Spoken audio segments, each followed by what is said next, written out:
हरिः ओम तत्सत्। श्रीमते रामचंद्राय नमः।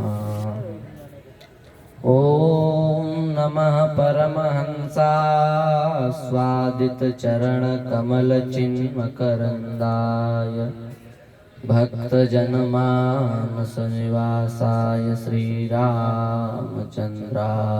नमः।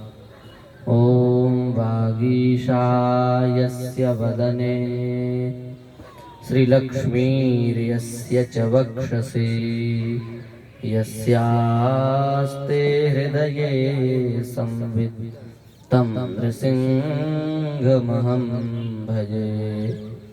वाञ्छाकल्पतरुभ्यश्च कृपा सिन्धुभ्य एव च पतितानां पावनेभ्यो श्रीवैष्णवेभ्यो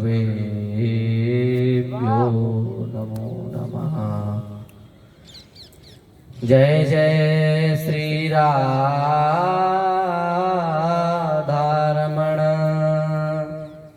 जय जय नवल किशोर, जय गोपी चित चोर प्रभु, जय जय माखन चोर।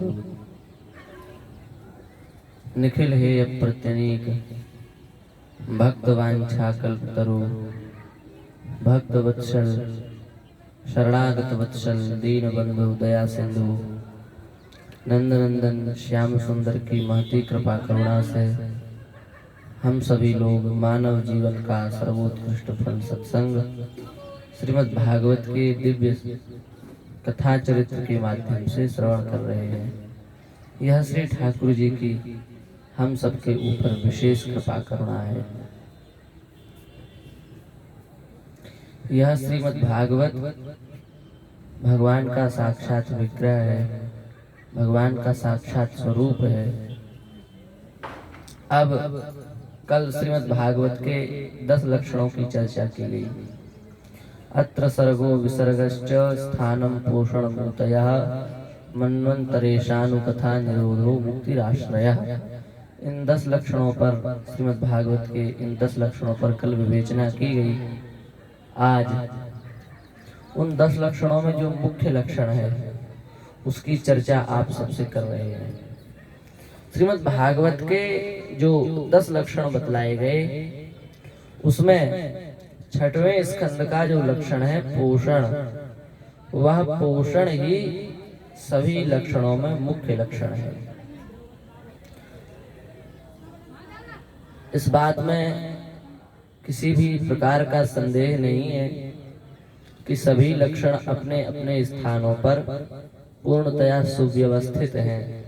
किसी भी लक्षणों में कोई दोष नहीं है, किसी भी लक्षणों में कोई कमी नहीं है। अपने स्थान पर सर्ग भी बहुत श्रेष्ठ है, विसर्ग भी बहुत श्रेष्ठ है, स्थान भी बहुत श्रेष्ठ है। परंतु इस दास की बुद्धि के अनुसार यह बात समझ में आती है कि इन सभी लक्षणों में व्यापक और श्रेष्ठ लक्षण पोषण है। प्रथम स्कंध से 12 स्कंध तक यदि श्रीमद् भागवत का पूर्णतया अनुसंधान किया जाए, विवेचना की जाए, तो यह बात समझ में आ जाएगी कि पोषण ही सभी स्थानों में श्रेष्ठ, पोषण ही सभी लक्षणों में श्रेष्ठ है। क्योंकि शेष सभी लक्षण अलग अलग स्थानों पर घटित होते हैं। एक देश वृत्ति घटित लक्षण है, पर पोषण व्यापक लक्षण है। श्रीमद् भागवत के 12वें स्कंद में पोषण यह स्थान घटित होता है। देखो, पोषण शब्द का अर्थ क्या होता है? लिखा है पोषणम तदनुग्रह।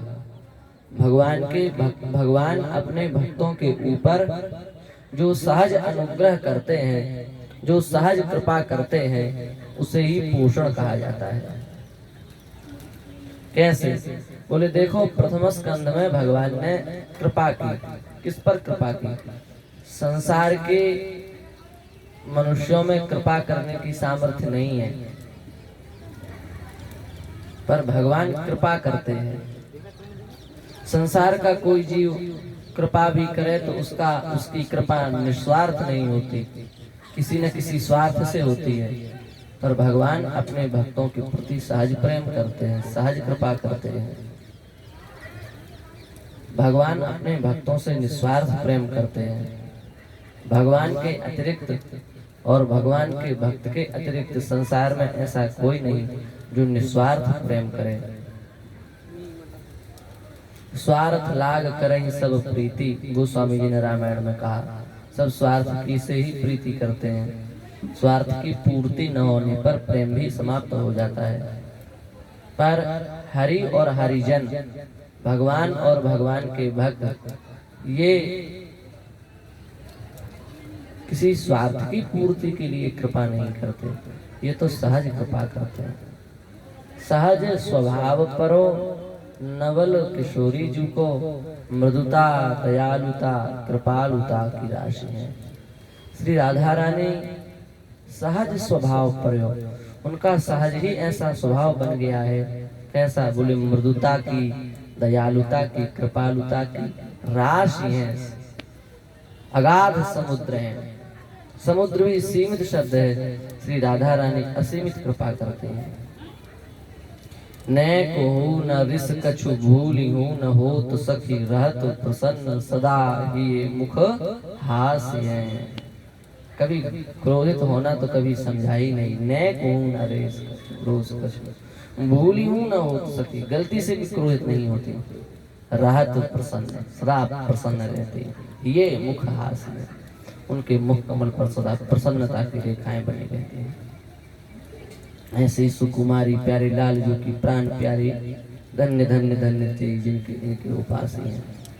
इन श्री लाडली लाल से जो सहज प्रेम करते हैं वे धन्य हैं। तो कहने का तात्पर्य ये है कि भगवान सहज कृपालु हैं, सहज दयालु हैं, सब पर कृपा करने वाले हैं।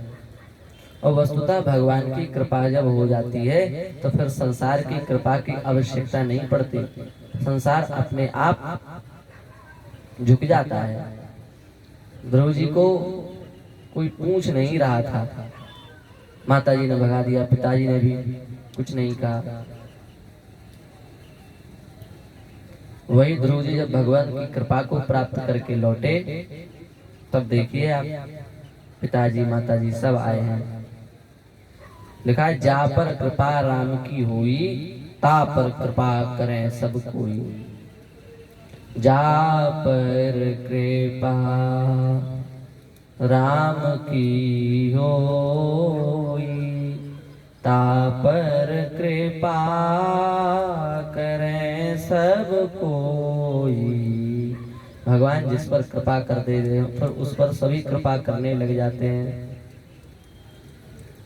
प्रथम स्कंध में भगवान ने उत्तरा के ऊपर कृपा की, कुंती के ऊपर कृपा की। द्वितीय स्कंध में भगवान ने ब्रह्मा जी के ऊपर कृपा की।